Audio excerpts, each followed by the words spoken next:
Hello everyone. तो आज हम बात करेंगे फ़िज़िकल क्वांटिटीज़ की और उनकी मेज़रमेंट की। तो सबसे पहले मेज़रमेंट क्यों ज़रूरी है। मान लेते हैं आप मार्केट जाते हैं और शॉपकीपर को बोलते हैं कि मुझे चीनी दे दो, तो वो आपसे क्या सवाल करेगा कि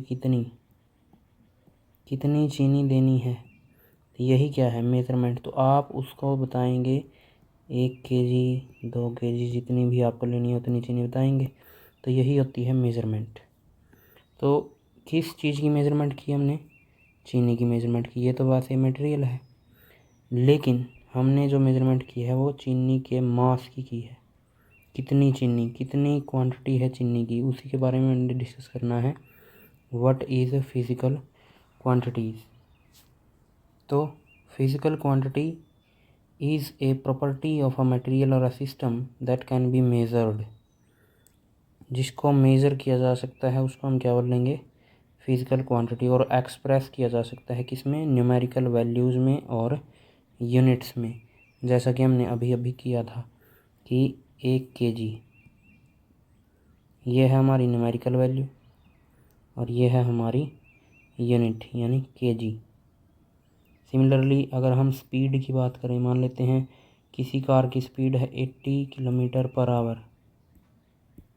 अब ये 80 है हमारी न्यूमेरिकल वैल्यू और किलोमीटर पर आवर उसकी unit. So physical quantities are classified into 2 main types. Number 1 fundamental quantity and derived quantities. Fundamental quantities, तो सबसे पहले देख लेते हैं फंडामेंटल क्वांटिटी क्या होती हैं।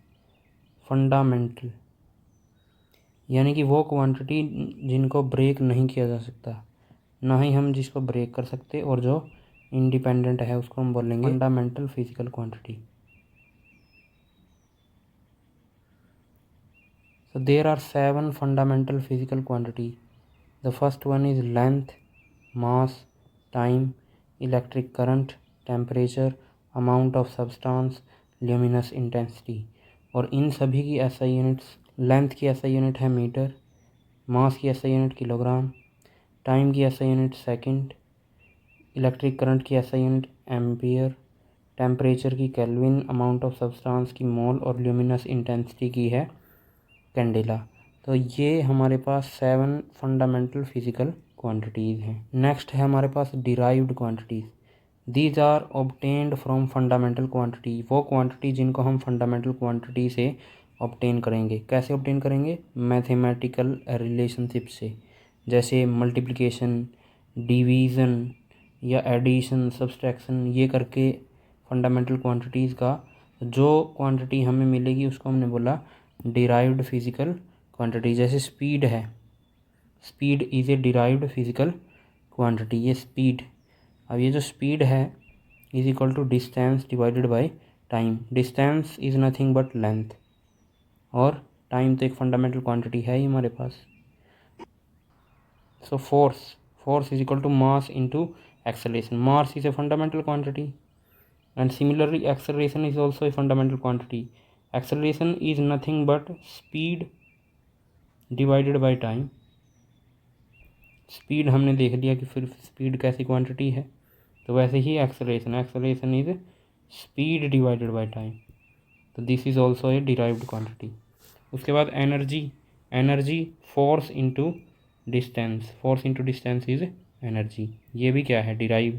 ये फंडामेंटल है, यानी कि so pressure is equal to force, ये नहीं आएगा, force divided by area is called pressure. So pressure is also a derived quantity. ऐसे बहुत सारी क्वांटिटीज़ हैं जो डिराइव्ड हैं। Physical quantities can also be classified as scalar and vector. तो scalar the quantities which have magnitude only, यानी इसकी सिर्फ न्यूमेरिकल वैल्यू आएगी, मास की, टेम्परेचर की, टाइम और स्पीड, कोई डायरेक्शन नहीं आएगी। लेकिन जो वेक्टर होते हैं, वेक्टर की मैग्नीट्यूड भी होता है और डायरेक्शन भी होता है, जैसे वेलोसिटी, फोर्स, एक्सेलरेशन। अब इसके देख के आपको समझ में आ गया हो कि हम क्या करेंगे, क्या मेज़रमेंट। सो मेज़रमेंट के बिना सारी चीज़ें अधूरी हैं। मेज़रमेंट क्या करता है, अभी मेज़रमेंट इनविजिबल चीज़ों को विजिबल बनाता है। इनविजिबल को विजिबल बना देता है मेजरमेंट। यही हमने देखना है, what is measurement. So now what is measurement. Measurement the process of determining the quantity of a physical property. किसी भी फिजिकल प्रॉपर्टी की क्वांटिटी को मेज़र करना ही क्या है, मेजरमेंट है। A measurement consist of a numerical value and a unit. तो मेजरमेंट में दो चीज़ें होती हैं, न्यूमेरिकल वैल्यू और यूनिट, जो हमने स्टार्टिंग में देखा था। जैसे 5 न्यूमेरिकल वैल्यू है मीटर, ऐसा यूनिट। 5 न्यूमेरिकल वैल्यू सेकंड, ऐसा यूनिट। 3 न्यूमेरिकल वैल्यू है न्यूटन, ऐसा यूनिट है। 3 न्यूमेरिकल वैल्यू मीटर क्यूब, ऐसा यूनिट। उसके बाद system of units. Units, so units क्या है। यूनिट्स, अगर हम माने भी science is the language of universe, science is the language of universe, तो यूनिट्स जो हैं उसके वर्ड्स होंगे, वर्ड्स या अल्फ़ाबेट। अगर साइंस एक लैंग्वेज है तो यूनिट्स उसके अल्फ़ाबेट। सिस्टम ऑफ यूनिट देख लेते हैं, कौन से सिस्टम ऑफ यूनिट होते हैं। तो मेनली 4 टाइप्स हैं हमारे पास सिस्टम ऑफ यूनिट्स के। Number 1 is SI system, international system of units, जिसको वर्ल्ड वाइड यूज़ किया जाता है। उसके बाद है CGS सिस्टम, सेंटीमीटर, ग्राम और सेकंड। बेसिकली ये क्या है, लेंथ, मास और टाइम की यूनिट्स हैं, यूज्ड इन साइंटिफिक स्टडीज़। उसके बाद है MKS system, metre, kilogram and second. Produced SI system, यानी जो SI सिस्टम हमने डिराइव किया है वो MKS सिस्टम से ही किया है। उसके बाद FPS system, foot, pound and second, used in some countries, जैसे कि फॉर एग्जांपल USA में यूज़ किया जाता है FPS सिस्टम ऑफ यूनिट्स। अब अगर हम मेजरमेंट करेंगे तो एरर्स भी आएंगे, गलतियां भी होंगी। Errors are the difference between measured value and actual value. तो मेजर्ड वैल्यू और एक्चुअल वैल्यू में डिफरेंस जो है वही होता है एरर। तो first of all is systematic error. तो आप देखेंगे कि सिस्टेमेटिक एरर यानी कि सिस्टम। अब जो मेजरमेंट का सिस्टम है उसमें है क्या क्या, एक तो डिवाइस है हमारे पास जिससे हम मेज़र करेंगे। तो अगर इसमें एरर है पहले ही तो भी एरर आ जाएगा, या फिर जो ऑब्जर्वर है वो गलत मेज़र करेगा तो भी एरर आएगा, या फिर एनवायरनमेंट में अगर कोई चेंज होएगा तो भी एरर आने के चांसेस हैं। तो अगर ये 3 कंडीशंस हैं तो उसको हम बोलेंगे सिस्टेमेटिक एरर की। पूरे सिस्टम में एरर, उसको बोला systematic error. The second is random error due to the unpredictable factors like human observations. अगर ह्यूमन ने ऑब्जर्वेशन लेने में ही गलती कर दी तो उसको हम बोलेंगे random error. The next is gross error, human mistakes in taking reading. अब आप देखेंगे कि ये और ये सिमिलर साउंड करता है लेकिन ये सिमिलर नहीं है।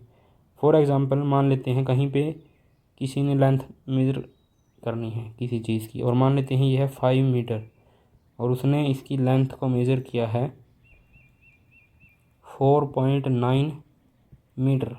तो दिस इज़ 4.9, दिस इज़ 5, तो 0.1 का जो एरर है वो है रैंडम एरर। लेकिन जब उसने 4.9 रीडिंग ले ली, ऑब्ज़र्व कर लिया, और उसके बाद उसने इसको लिख दिया 9.4, ये है ग्रॉस एरर। अब हम देखेंगे कि कैलकुलेट कैसे करते हैं एरर्स को, कि एरर्स कितना हुआ है। एब्सोल्यूट एरर, ये मेज़रमेंट में हम इनके नाम जो है अलग अलग रखेंगे। Absolute error, first of all absolute error measured value minus actual value, जैसा कि हमने अभी किया था। मान लेते हैं कि कोई 20 मीटर की लेंथ हमने मेज़र करनी है और किसी ने उसको मेज़र कर लिया 19.9 मीटर, तो ये है हमारी मेजर्ड वैल्यू। तो हम इसको पहले लिखेंगे 19.9 मीटर, माइनस एक्चुअल वैल्यू है 20, तो this is equal to 0.1 metre negative. ये है हमारा एब्सोल्यूट एरर। उसके बाद relative error, absolute error divided by actual value. So हमारा जो एब्सोल्यूट एरर आया था वो 0.1 मीटर था और एक्चुअल वैल्यू थी वो थी 20 metre. Hence 0.1 metre divided by 20 metre, metre से metre cancel, 0.1 divided by 20, this is relative error, absolute error divided by actual value. Now percentage error. अब relative error into 100 is equal to percentage error. तो हमारा relative error था 0.1 divided by 20, तो उसको 100 से अगर हम मल्टीप्लाई कर देंगे तो हमारा परसेंटेज एरर आ जाएगा 5, दिस इज इक्वल टू 0.5%। ये हमारा आंसर है। अब ये सिमिलर है measured value minus actual value divided by actual value into में 100 के।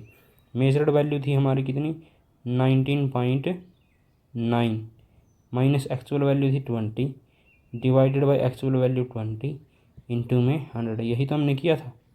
इसको हमने बोला था क्या, एब्सोल्यूट एरर, और इस पूरे को हमने बोला था रिलेटिव एरर, और 100 से मल्टीप्लाई करने के बाद इसको हमने बोल दिया percentage error. So next is significant figures. Significant figure represent meaningful digits, यानी कि वैल्यू किस चीज़ की कितनी इम्पोर्टेंस है। जैसे कुछ फ्रेंड होंगे आपकी लाइफ में जिनकी बहुत ज़्यादा इम्पोर्टेंट है, किस पे कितना ट्रस्ट करें, वही है सिग्निफिकेंट फिगर्स। फॉर एग्ज़ाम्पल 10101 हमने ये ले लिया, तो इसमें कितने सिग्निफिकेंट फिगर हैं या कितनी वैल्यूज़ हैं जिन पे ट्रस्ट किया जा सकता है। या 1.01 इसमें कितनी डिजिट हैं जिन पे ट्रस्ट किया जाता है, उनको हमने बोला सिग्निफिकेंट फिगर। सो अब हम रूल्स देख लेते हैं काउंटिंग सिग्निफिकेंट फिगर की। सिग्निफिकेंट फिगर्स को काउंट करने के क्या रूल हैं। फर्स्ट रूल है non zero digits are always significant. Non zero digits यानी कि ज़ीरो नहीं होएगा। 1 2 3 4 5 6 7 8 9 दीज आर नॉन ज़ीरो, तो these are all significant. Next zero between non zero digits are significant. जो हमने ऊपर एग्जांपल लिया था 0 1 और 1, तो यहाँ पे ये सिग्निफिकेंट है, ये भी सिग्निफिकेंट है, तो इसके बीच में जो है 0 ये भी सिग्निफिकेंट है, यानी कि यहाँ पे टोटल सिग्निफिकेंट फिगर हैं 3। So next rule is leading zeros are not significant. Leading zero are not significant. तो अगर हम कोई एग्जांपल लें, मान लेते हैं हमने यहाँ पे लिख दिया 5 या फिर 0.005, तो लीडिंग ज़ीरो, ये जो ज़ीरो हैं ये इसको लीड करती हैं 5 को, इससे आगे हैं ये, तो इसलिए ये जो ज़ीरो है लीडिंग ज़ीरो ये सिग्निफिकेंट नहीं है। तो यानी कि यहाँ पे टोटल सिग्निफिकेंट फिगर क्या है, सिर्फ एक ही है सिग्निफिकेंट फिगर जो कि है 5। तो next rule is trailing zeros are in a decimal are significant. Trailing zero in a decimal, तो कोई डेसिमल एग्जांपल ले लेते हैं, जैसे वो ऊपर लिया है, मान लेते हैं हम लेते हैं 5.00, तो यहाँ पे जो टोटल सिग्निफिकेंट फिगर होंगे वो आएंगे 3 सिग्निफिकेंट फिगर्स। क्यों, क्योंकि ये है ट्रेलिंग ज़ीरो, 5 के बाद में आने वाली जो ज़ीरो है वो है ट्रेलिंग ज़ीरो, तो trailing zero are significant. Our next topic is rounding off. Rounding off का मतलब adjusting values based on significant figure.